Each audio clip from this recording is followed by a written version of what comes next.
내 계산기를 버리라 라는 제목으로 말씀을 전하겠습니다.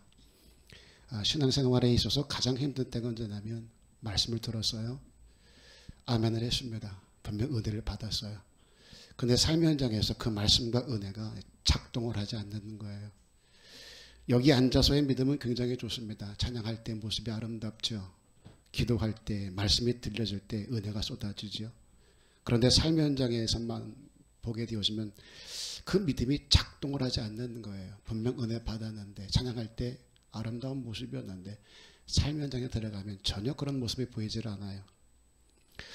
오늘 빌립을 시험하고자 하십니다. 여기서 시험은 빌립의 반응을 보면서 그 믿음의 실체가 어떤 건지 아마 그걸 알고 싶지 않았나, 우리에게 말씀해 주고 싶지 않았나 싶습니다. 그때 빌립이 이렇게 말합니다. 조금씩 먹게 해도 200데나리온의 떡이 부족하리이다. 이 빌립의 계산은요 정확했습니다. 문제는 이렇게 계산이 앞서다 보니 답이 안 나와요. 200데나리온을 가지고도 어림이 없는 거죠. 신앙생활에서 가장 중요한 게 이 지점입니다. 내 계산에 매이고 묶이지 않을 수 있으셔야 됩니다. 말씀 듣고 계산하고 은혜 받고 또 계산하고 아멘을 크게 했는데 또 계산하고 그렇게 내 계산에 매이고 묶이면 답이 나오지 않더라고요. 11년 전에 여기 교회를 개척을 하고 4년 전에 아마 이전했을 거예요. 제가 서기일 때 이전에 와서 이전 예배를 드릴 때 기도를 했던 기억이 나는데 그때 목사님들이 그랬어요. 반심은요. 새가 얼마래? 보증금 얼마에 새가 얼마래? 보증금 얼마에 새가 얼마랍니다. 감당할 수 있을까? 성도가 얼마인데? 글쎄요. 얼마 되니까 왔겠죠. 다달이 그새를 낼 수 있을까? 얼마나 견딜까? 이런 얘기들이 주를 이루었어요. 계산으로는 답이 나오지 않아요. 계산했다면 벌써 문 닫았어야 됐을 거예요. 그런데 하나님은 우리 계산에 묶이고 매이는 분이 아니란 말이에요. 그런데 많은 사람이 자꾸 말씀을 듣고 은혜 받고 했음에도 불구하고 삶 현장에 들어가기만 하면 자꾸 내 계산에 매이고 묶이는 거예요. 그러니 답이 나오지 않죠. 다윗 보세요. 골리앗 앞에 섰을 때 그가 한 말입니다. 너는 칼과 단창으로 내게 나오거니와 나는 만군의 주 여호와 이름으로 나가노라. 다윗이 나갈 때는요 물맷돌 5개가 전부였습니다. 그런데 골리앗 칼과 단창으로 무장한 골리앗 앞에 나가면서 자기를 계산하지 않아요. 내가 가진 건 물맷돌밖에 없지만 자기를 계산하는 게 아니라 누구요? 만군의 주 여호와의 이름으로. 계산이 달라요. 골리앗 앞에서 나를 계산하면 답 없어요. 그런데 하나님을 계산하면 골리앗도 내 앞에서 고꾸라지더라는 거예요. 하나님이 아브라함에게 이삭을 달랍니다. 줬다가 달라는 하나님이나 달란다고 주는 아브라함이나 이게 우리 수준으로 설명이 되겠냐고요.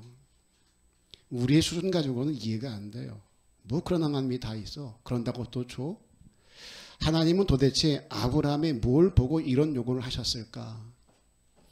아브라함은 도대체 뭘 믿고 이삭을 드리려 했을까? 히브리서 기자가 이렇게 해석합니다. 도로 살리실 것을 믿었다라고요. 하나님이 아브라함의 이 믿음을 보신 거구나. 할만하니까 달라고 하신 거구나. 전 이게 너무 부럽습니다. 하나님께서 마음 놓고 야 이거 네가 했으면 좋겠다 요구할 수 있는 목사, 이거 네가 해라 맡길 수 있는 목사, 그리고 이건 네가 해라 하실 때에 내 형편과 내 입장과 내 처지 계산하지 않고 그냥 하나님 믿고 그건 내가 하죠 할 수 있는 목사. 당부드립니다. 주님이 나에게 어떤 믿음을 원하실 때 내 생각과 내 계산이 아닌 그냥 주님을 품고 여러분들이 아멘한 그 말씀을 믿고 내 가슴에 들어와 레마가 된 그 말씀 붙들고 내 삶과 사역에서 주님이 보여주고 묻어날 수 있게 했으면 정말로 좋겠어요. 특별히 오늘 임직받는 집사님 이랬으면 정말로 좋겠습니다. 자, 이런 관점에서 두 가지만 생각해 보려고 합니다. 먼저 목가름을 잘 하셔야 됩니다. 5,000명은요 주님이 해결하세요. 그러나 오병이어는 내가 해야 돼요.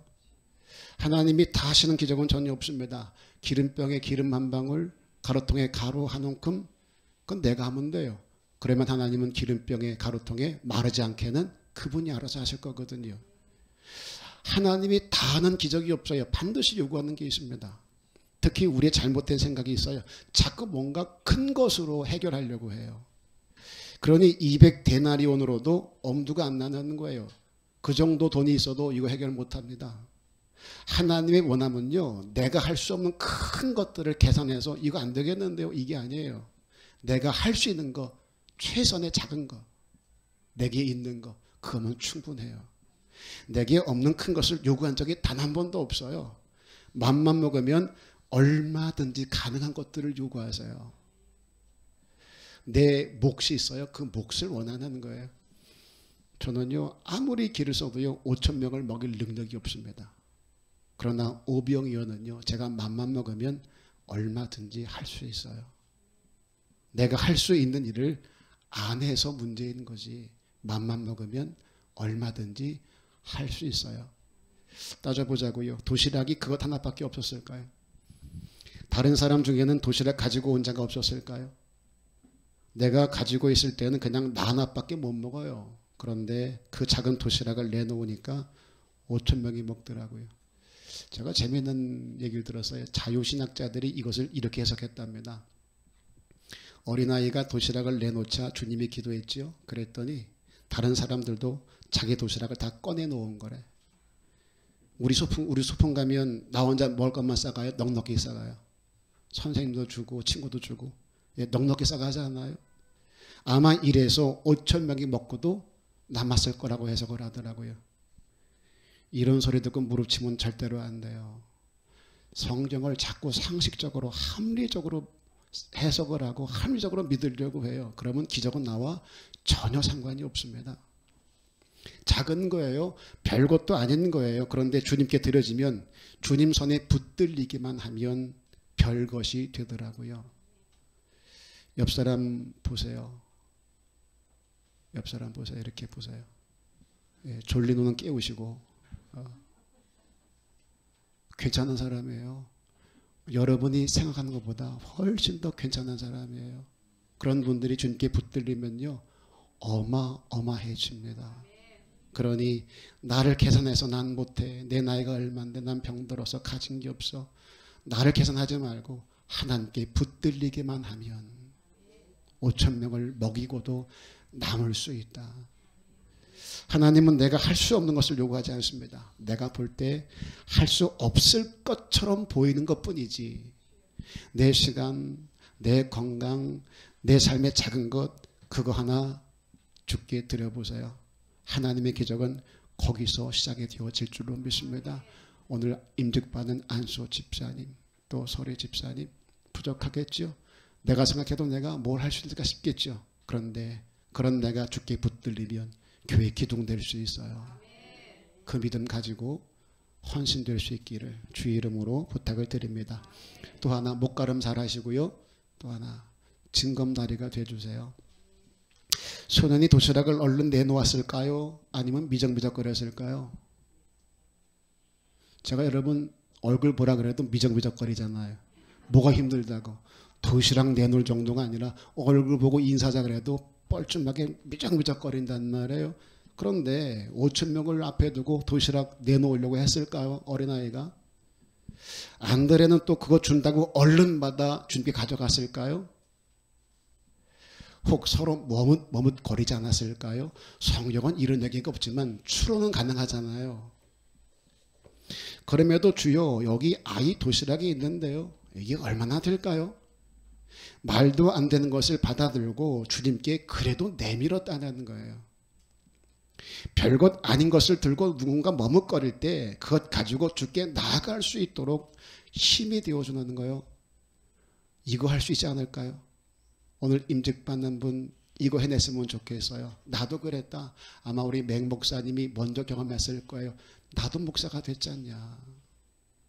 그런데 네가 한수집사 못 되겠니? 네가 장로 못 되겠니? 네가 좋은 성도 못 되겠니? 나도 되는데 네가 안 되겠니? 이 은혜를 받은 사람들은 이렇게 징검다리가 돼줄 수 있으셔야 돼요. 내가 뭘 해? 그럴 때 아니야, 너 할 수 있어. 얼마나 네가 근사한데 네가 널 몰라서 그래. 너 잘할 거다.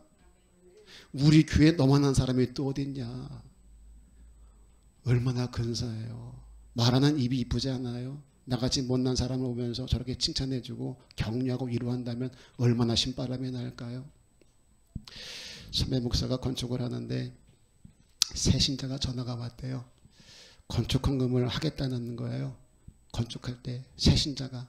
그때 한 구자가 200이었답니다. 왜 광고 많이 하잖아요. 구자 한 구자 얼마씩 해서 하라고. 아마 한 구자를 하겠다고 얘기했던 모양이에요. 새 신자가 한 구자 한다니까 고마워서 목사님이 10만 갔던 모양이죠. 예배를 마치고 차를 마시는데 그 새 신자가 이런 간증을 하더래요. 목사님, 제가 시집 올 때 비상금으로 1,000만 원을 이렇게 꿈쳐왔어요. 그런데 그걸 하나님께 드리고 싶어서. 그래서 구역장에 말했답니다. 제가 1,000만 원 가져온 게 있는데 이거 건축금 하고 싶다. 그랬더니 구역장이 그러더래요. 그렇게 갑자기 크게 하면 시험 들 수도 있으니까 적당히 해. 그러더래요. 그럼 얼마나 할까요? 그랬더니 이 구역장이 한 구자만 해. 그 선배 목사 이런 말이에요. 지가 나머지 했으면 말도 안 한대. 지는 하지도 않으면서 남도 못하게 막았다고. 여러분 잘 들으세요. 이거 왜 그랬을까요? 선배가 이 얘기는 안 해줬지만 제 생각에 이 얘기 들으면서 구역장은 하지도 않으면서 이거예요. 하지도 않으면서 남도 못하게 초신자가 5구자를 하는데 구역장인 내가 그보다 못하면 창피하잖아요. 창피하긴 싫고 할 믿음은 없고 어떻게 해요? 못하게 막는 수밖에. 제가 볼 때 그래요. 내가 못하면 남이라도 하면 야 잘한다 고맙다 해야 될 텐데 희한하죠. 교회에서는요. 내가 못하면 너도 못해야 돼. 내가 못하는 거 네가 하면 그게 그렇게 고가울 수가 없어. 이거 조심하셔야 돼요. 그냥 내 목만, 내 역할만 최선 다해서 그거 제대로 하자고요. 제가 노회에서 찬양 인도를 한 적이 있어요. 우리 맹주정 목사님 찬양 진짜 잘하시죠? 항상 예배할 때마다 순서에 찬양을 집어넣어서 찬양을 꼭 하시더라고요. 저는 찬양을 잘하지 못해요. 그런데 인도를, 왜냐하면 어머니가 기도원을 하셔서 전도사 때부터 찬양 인도를 해서 인도는 조금 해요. 조금. 젊은 친구들 대상으로 하는 게 아니라 아주머니들, 죄송합니다. 그 권사님들 대상으로 찬양 인도를 조금 해요. 은혜가 있게 한다고 해요. 노예에서 찬양 인도를 서로 하는데 누군가 그러는 거예요. 이우종 목사가 잘하지 않아? 부흥회는 이 목사 시켜. 선배가 하기로 돼 있었어요. 그런데 위에 집행부에서 교체하는 거예요. 제가 하게 됐어요. 전 계속 눈치를 봐요. 선배 눈치를 봤어요. 찬양 내내 고개 숙이고 목사님 설교 내내 고개를 안 들어요. 왜 그랬을까요? 속상한 거예요. 목적은 하나님께 있는데 찬양 인도를 누구 하냐? 내가 그래도 왜 죄를 시켰냐? 자존심 상하는 거예요. 이거 뜯어낼 수 있으셔야 돼요. 목사인 우리도 이런 것 때문에 힘들 때가 있어요. 하며 성도에게냐고요.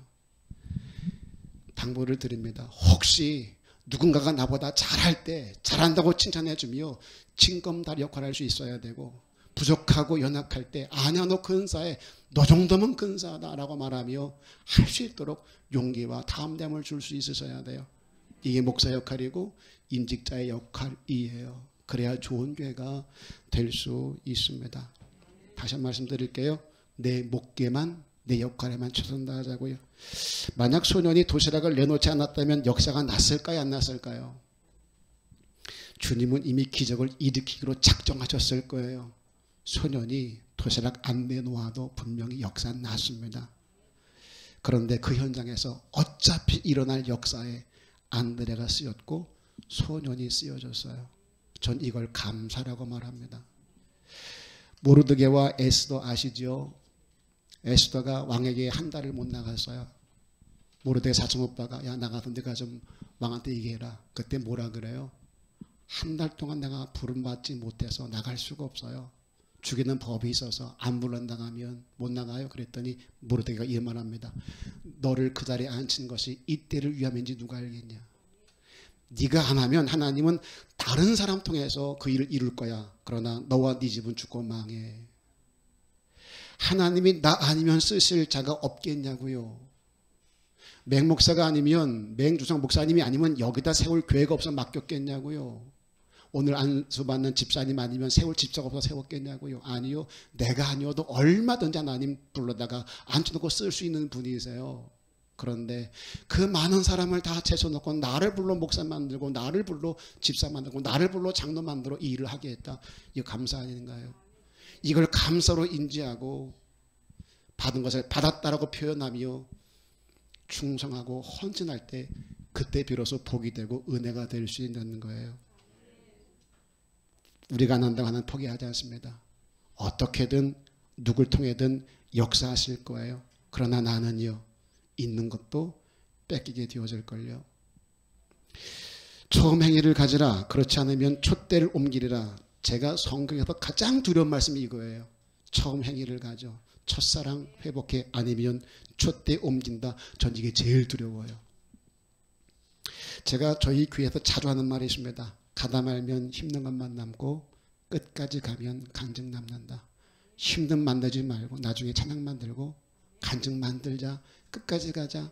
한결같이 처음처럼 끝까지 가자. 노상 얘기를 해요. 그런데 그렇게 노상 얘기를 해도 끝까지 가기가 진짜 힘들고 어렵더라고요. 당부를 드립니다. 오늘 인직받는 집사님, 어찌든지 끝까지 버티고 견뎌서 간증 만들 수 있기를 주의 이름으로 부탁을 드려요. 기억하세요. 계산으로 하지 말고 무릎으로 하자고요. 두 가지 말씀드렸습니다. 목가름 잘하고 좋은 징검다리 역할이요. 그렇게 오병이어 같은 나지만 큰 기적의 재료로 근사하게 쓰여주는 감격이 있기를 주의 이름으로 축복합니다.